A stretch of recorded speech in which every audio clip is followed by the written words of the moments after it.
এখানে একটা দুর্গা মন্দিরও রয়েছে। এখানে কিন্তু প্রতি বছরই পুজো হয়।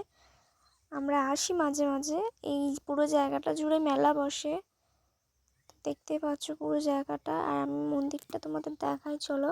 এটা হচ্ছে সেই শিব মন্দিরটা। এখানেই আমরা জল ঢালি। মারা ভিতরে গেছে জল ঢালার জন্য, আমি তোমাদের সেটা ভিডিও করছিলাম তাই আমি ঢুকিনি।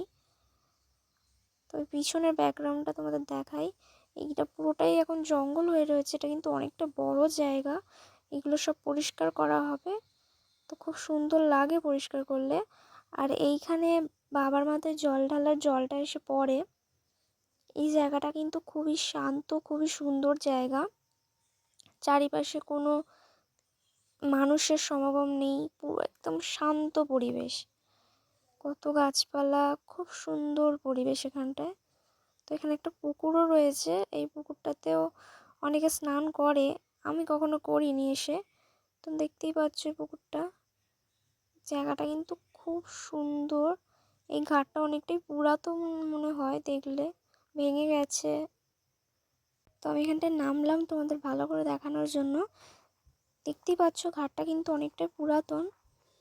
তো এই পুকুরটা কিন্তু বিশাল বড় আর খুব সুন্দর। ভিডিওতে অতটা বোঝা যাচ্ছে না।